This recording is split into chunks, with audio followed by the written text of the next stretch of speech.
Greetings, this is Jerry Roberts, and today we're going to be focusing on the New Thought movement, and then we'll be followed up by another video where we discuss the influence of the New Thought movement on the Word of Faith movement within charismatic Christianity. So let's go ahead and just dig into this for a moment. The New Thought movement, first of all, is not really new. New Thought is very popular right now, but it's not something that just happened in the last couple of years or the last 50, 60, or 100 years. The New Thought movement has been around for quite some time. Um, Most research shows that the founder is considered to be Phineas Quimby, who was alive from 1802 to 1866. And once again, he based his teachings on other teachings that he gathered from other places and kind of piled them together. But he was one of the first ones that really taught strongly this idea that the human mind has the power to heal the body. He taught that disease is a metaphysical error, that disease was not created by God, it was created by man. And disease is because man has false beliefs. And if you don't have any false beliefs, you will also not experience any disease. And so for him, the New Thought movement was about the human mind's ability to heal the physical body. Now, again, he was borrowing also from some teachings of Eastern religions that had just recently been discovered by Westerners. And he kind of blended in the ideas of some of the Eastern religions that see God as not really a specific being, but more of a principle. As a matter of fact, he taught that God is universal wisdom and intelligence, and that our God is loving principle. And so he wasn't Christian. So his teachings, though they borrowed some Christian ideas and stuff, he was not a Christian teacher so much. But you can see that the foundation of the New Thought movement all had to do with the mind's ability to heal the body. One of the greatest early proponents of the New Thought movement was a woman by the name of Mary Baker Eddy. Now, there was a time that I'd hold section of this course about her religion she called Christian Science. However, Christian Science has now faded to the point that it's not really prominent, and therefore we don't spend a lot of time on it. But she was one who, from the very time she was a child, was often sick. She had all kinds of convulsive attacks and nervous fits and all sort of terrible, terrible physical maladies. And she met Phineas Quimby in 1862. And when she met Phineas Quimby, she heard his teachings and was captivated by them and believed that she had been healed by following his teachings. Now, the funny thing is that a few years later, she began writing some books and writing some guides, and actually wrote a book called Science and Health with Key to the Scriptures, which became the foundational documents of the Christian Science Church. And she borrowed most of his teachings and then claimed that God had revealed them to her. And so not only was she basically a cult leader, she also was stealing other people's work. So it's interesting. Now, Christian Science is a New Thought movement church, and it started out in 1879, and it grew for right at 100 years. It continued to grow. In the 1970s, it reached the point where it had nearly 1,900 churches. So you can see that's a significant movement teaching these New Thought teachings. Now, since that time, it has faded significantly to the point that it's difficult to find a New Thought church anymore outside of the Boston, Massachusetts area where it was founded. But again, Mary Baker Eddy was one of the early proponents of the New Thought movement. And just give you an idea, some of her teaching, some of her background, because you can see how some of these things kind of work their way into future things we're going to talk about. Some of the Christian Science teachings.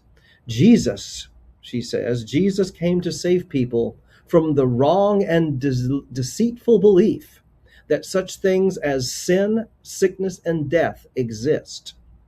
And she taught that people are saved when they fully know the truth that sickness and death are not real. The life of God is in believers, and they will never die. So again, it was all about healing the physical body. It was all about, by knowing the truth, by not getting rid of all wrong thought and only focusing on good thought and new thought, you could control your environment and literally reach the point where you never had sickness and you would never die. Now, sadly, she died in 1910, although people of Christian Science would say she did not die. She just moved to another existence. So, anyway. So again, that's some of the early proponents. So again, New Thought is not really new, and from that time forward, many other proponents and groups have continued the movement. Henry David Thoreau was a author who wrote and was a New Thought author. Many of the authors of the early 1900s were in the Transcendental Movement, were actually part of New Thought as well. In 1914, another group called the New Thought Alliance was formed. And they issued this document called the Declaration of Principles, in which they kind of outlined what New Thought beliefs really, really were. Then over the process of time, the New Thought Alliance is the teachings of they really started focusing on increased emphasis on prosperity and how having the right thinking, having New Thought principles would not just make you well or heal you, but New Thought's principles could also be a focus for how you could gain prosperity.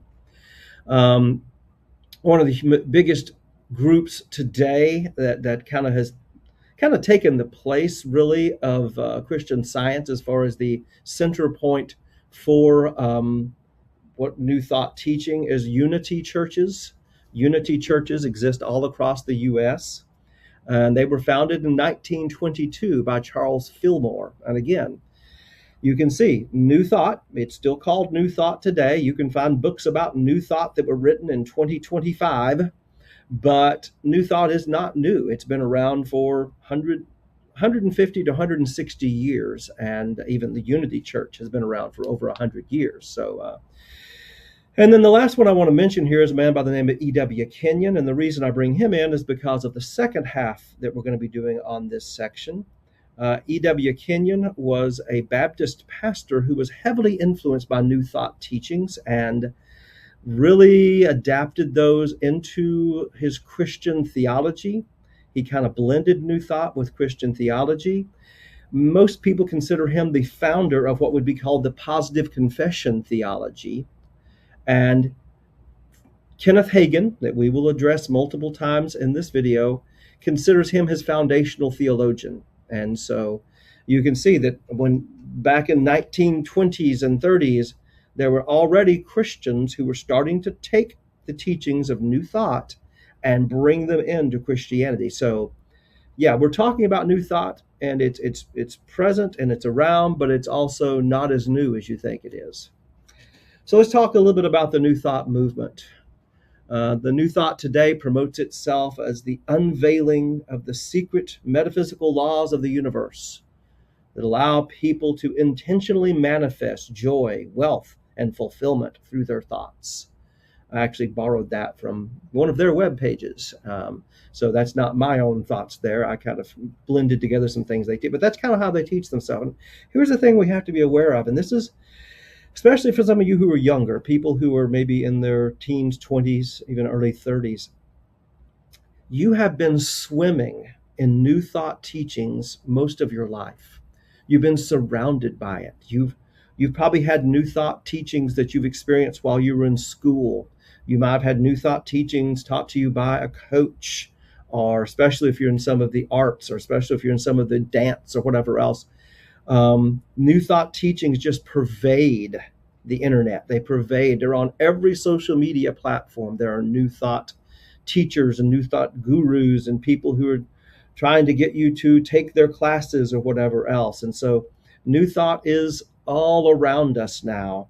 And it is really, it's always been around. I already showed you it's not a new movement, but the teachings of New Thought and the practices of New Thought really exploded as the internet became more popular and became more widely available. And people who know nothing whatsoever and read one book can have a YouTube channel and teach you what they think to be true. But anyway, so this whole New Thought movement is hidden in so many places. I mean, vision boards. I mean, some of you may have had a vision board at some point in your life. You may have one on your wall right now and not realizing that vision boards new thought method. It's a new thought idea. Now, having a plan for your life and what you intend to do, what you hope to accomplish, and what are the sub steps I have to take in order to that's I'm okay with that. I'm okay with having a 3-year plan or a 5-year plan. But vision boards are different. Visual boards and visualization and having these things that you continually do daily affirmations about or daily confessions. The idea of affirmative prayers where you claim wealth and claim health and claim prosperity and um, the whole construct of manifesting what we desire. The term manifest has kind of almost slipped into our vernacular now. It's part of a day-to-day conversation. People talk about manifesting this or manifesting that. These are new thought terminologies and new thought teachings that have seeped into our society. So just be aware of the fact that whether you like it or not, you may have already had some new thought teaching that has kind of worked its way into your thinking. New thought, one of the primary things, and we'll talk about this quite a bit, that New Thought teaches is this construct of the law of attraction. The law of attraction. New Thought teaches that everything in the universe is magnetic and that everything has a magnetic frequency. It teaches that your feelings and your thoughts also have magnetic frequencies in the world. Good feelings mean you're on a positive frequency, and bad feelings mean you're on a negative frequency. What you feel, what you think, whatever you feel, whether it's good or bad, determines your frequency. And like a magnet, you're going to attract the people and events and circumstances that are on that same frequency. Okay, so if you're sitting around having bad thoughts and bad feelings, you're going to, other things that are on the frequency of that negativity are going to be attracted to you. And if you're having good thoughts and good feelings and good emotions, then that's going to attract those good things to you, because that, now, never mind the fact that the true laws of magnetism says opposites attract, but we won't go there, will we? We can't have any actual science in our teaching, but nonetheless, but once again, this is the idea, this law of attraction is kind of there. We'll talk about that again in a minute. But the New Thought's view on prayer really reflects its worldview. They believe, kind of going back to Quimby, they believe in some sort of an impersonal God. The impersonal God, the creative intelligence of the universe, has provided everything we need to survive and thrive as potential for us to actualize. There's another good New Thought term that you may be using, actualize. That God becomes personal within, boy, this wording. God becomes personal within and as each of us. That is why we use affirmative rather than intercessory prayer. We are praying to ourselves to change our own mind, to come into alignment with our potential for good so that we can actualize that good. So you can see that this whole structure of New Thought is based on this idea that we have within us the creative power to cause good in our lives or to cause negative in our lives by the thoughts that we choose to have and the feelings we choose to dwell upon. Now, you've noticed already this book title, this book cover that I've been using here, Happy Lies by Melissa Doherty. If you really want to get into this more deeply and get a better understanding of it, get this book. I absolutely recommend it. Fantastic book. I'm borrowing some things from it, and I've learned so much about New Thought through Melissa's teaching. So I highly recommend this book. Now, we're going to start this conversation here, and then I'm going to pick it up again in the next video. But some of the biggest dangers of New Thought is its tendency to cross over with Christianity. Now, in the next video, we're going to talk quite a bit about how I feel that certain groups within charismatic Christianity have fully accepted and embraced New Thought, and what they're teaching is not Christianity. What they're teaching is not biblical. What they're teaching is New Thought with Christian layers on it. But it also works in the other way as well. It works because New Thought teachers, because of the fact that Christianity still holds a lot of sway in the lives of people in America, especially people in the West, they still like to have this veneer of Christianity, this veneer of the Bible on things because it makes it attractive to them. They borrow from the scriptures.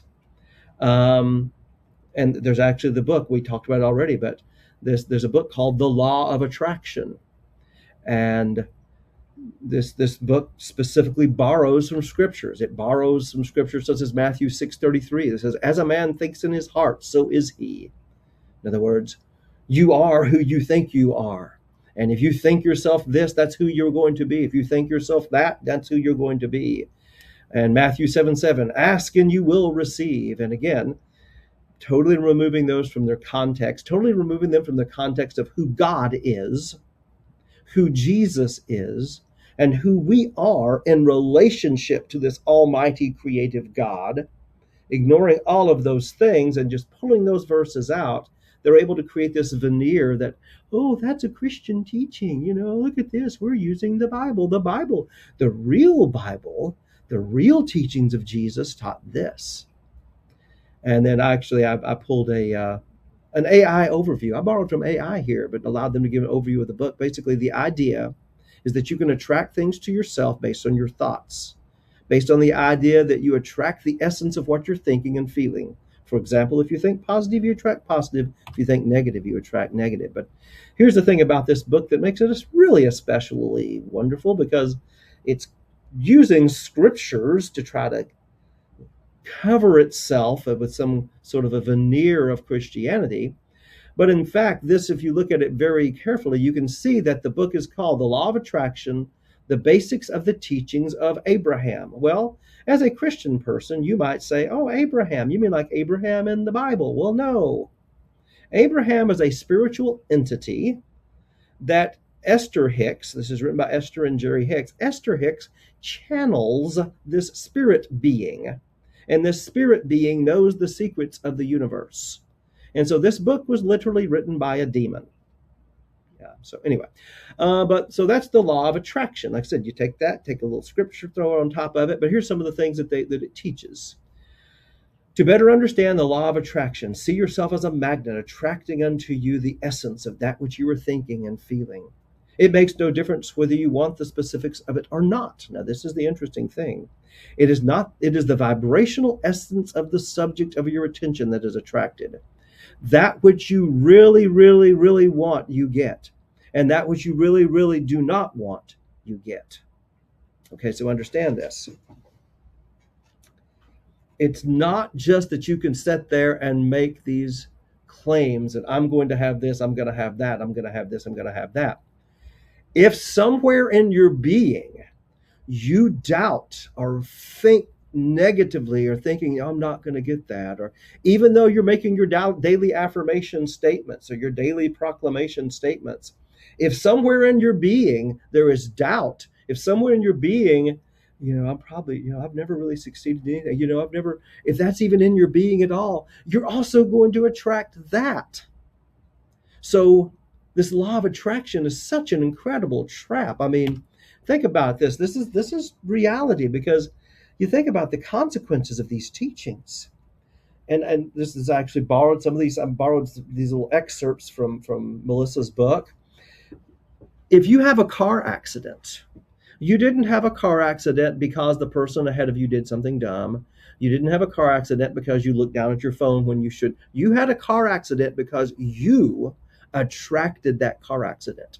Somehow, you may have said a negative comment about your own driving and how you're not a good driver. Or you might have accepted, somebody else might have said, well, you know how women drivers are, ha ha, and you accepted that into yourself. You attracted that car accident to yourself. Now, if you find $20 on the ground, you attracted that money. Look, I found that money. I woke up this morning, made my confessions. There's that $20. You find a great apartment. Wow, I've been talking about having a great place to live. I attracted that. My confessions are working. But if you lose your job, you also attracted that. And if your boyfriend hits you, you You see what I'm saying? I mean, literally, everything that happens in your life, because these are the teachings of New Thought. Okay, the teachings of New Thought. Everything that happens in your life depends on you and on your ability to always only attract the good. I can't imagine living like that. I can't imagine the mental torment of that, because this kind of mindset can only lead to guilt, to self-doubt, and to eventual despair. Because every day has its ups and downs. Every life has its up and down. We go through good things and bad things. I can have 10 good things happen in a day, and the next day have one bad thing happen that canceled all 10 of those good things. And I can have one amazing thing that changes my life that'll never be the same again. But then the next week I lose a job. Well, that was really sad. But you see what I'm saying? It's just bondage that people are in. This is another one of those places where the deceptiveness of these false religions always is the same thing. They promise freedom. They promise a deeper knowledge, a deeper awareness, a more power. They promise all of these things, but what they always deliver is a new form of bondage. Because you are living in bondage to the fact that you are continually, always under the gun. If you have one negative thought, you have one negative feeling, you have one. I just thought of this. It's so hilarious. It just crossed my mind as I'm doing this lecture. You've probably, if you've in America, you've probably seen Charlie Brown Halloween, the Halloween Charlie Brown show. And there's a moment in time when Linus is sitting out in the pumpkin patch, and at the very end, after all these things have happened, he makes this statement to everybody and says, "You'll see, he'll come. If he comes, I'll put in a good word for you."